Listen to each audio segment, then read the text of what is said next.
c'est le président de la commission des finances, Éric Coquerel. Tout à fait, de la France Insoumise, bien sûr. Bonjour Éric Coquerel. Bonjour. Bon, vous êtes mieux placé que nous pour savoir où on en est à l'heure actuelle. Est-ce que vous avez fait des décomptes et c'est quoi? Je dirais le que dernier ceux qui sont favorables au rejet du texte, comme moi, on est des outsiders, mais avec une bonne cote. Donc ça passe a priori, mais ça Et passe, mais vous le dites tout est avec le possible encore en sourire. réalité. Comment? Non, je dis ça passe, mais vous le dites avec le sourire, c'est-à-dire finalement. C'est-à-dire que ça passe, mais ça peut tellement ric-rac que ça échoue au final. Les choses sont vraiment pas délimitées, notamment parce que dans les groupes qui sont un peu charnières, je pense aux écologistes et autres, on peut avoir des surprises, ou dans les groupes type Horizon par exemple. Et comme ça va se passer à quelques voix, tout est possible. J'espère que le texte sera rejeté. Comment vous faites pour aller justement chercher ces quelques députés qui peuvent vous être extrêmement utiles pour le rejet de ce texte? Ça se joue encore dans les couloirs? Ouais, mais ça se joue surtout dans les échanges d'arguments. C'est-à-dire en fait, en réalité, par exemple, prenons un exemple sur l'Ondam. Dépenses d'assurance maladie. Voilà, on attend donc les dépenses. Si on écoute la ministre, on se dit il y a une augmentation de l'Ondam. On s'aperçoit qu'en réalité, c'est qu'il y a, on va dire, une plus faible baisse de l'Ondam, c'est-à-dire qu'il manquera toujours 3,6 milliards pour les hôpitaux pour répondre aux besoins de la santé. Voilà, et si on ajoute d'autres éléments, en fait, on s'aperçoit que c'est 4 milliards.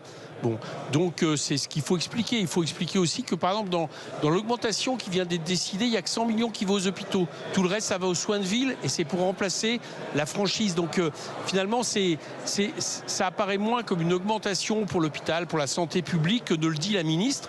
Donc ça, c'est des explications. Il faut bien comprendre que... Mais une écologiste nous disait tout à l'heure, c'est un budget acceptable. Pour elle, ça l'était en tout cas. Si donc chacun sa lecture. Progressivement, elle se range derrière le fait d'accepter une politique macroniste, c'est acceptable. Nous qui refusons les politiques macronistes, ça ne l'est pas. Il faut bien considérer que... Parce que pour vous, les socialistes et les écologistes, si aujourd'hui ils s'abstiennent pour les écologistes et votent pour les socialistes, ils sont plus dans l'opposition. Alors, les socialistes, c'est sûr. Quand vous appelez à voter oui à un texte budgétaire, et en plus, malgré tout quand même sur j'allais dire sur la base du programme macroniste, ce budget ne remet pas en question la vision de coupe budgétaire, la vision austéritaire des budgets de la santé. Vous n'êtes plus dans l'opposition, vous êtes passé du côté du macronisme. Ça, c'est sûr pour le Parti socialiste. Je pense que le groupe écologiste, on attendra ce soir pour commenter, si vous voulez bien. Est-ce qu'il y a un retour possible avec les socialistes dans votre rapport, votre relation avec les socialistes, ou définitivement le cordon est coupé après ce qui s'est passé ces jours? Mais je vous rappelle que leur glissement progressif vers le macronisme, qu'on a observé depuis la non-censure de François Bayrou, a été parallèle au fait que c'est eux qui disaient que désormais ils refusaient l'alliance avec France Insoumise. Les deux sont liés.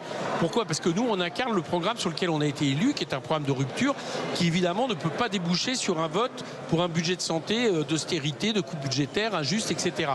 Donc c'est plutôt à eux qu'il faut poser ces questions. En réalité, en faisant ça, ils rompent avec et les fils ce qu'ils avaient commencé à faire, et ça me paraît, si ce n'est définitif, en tout cas ça va durer un bout de temps.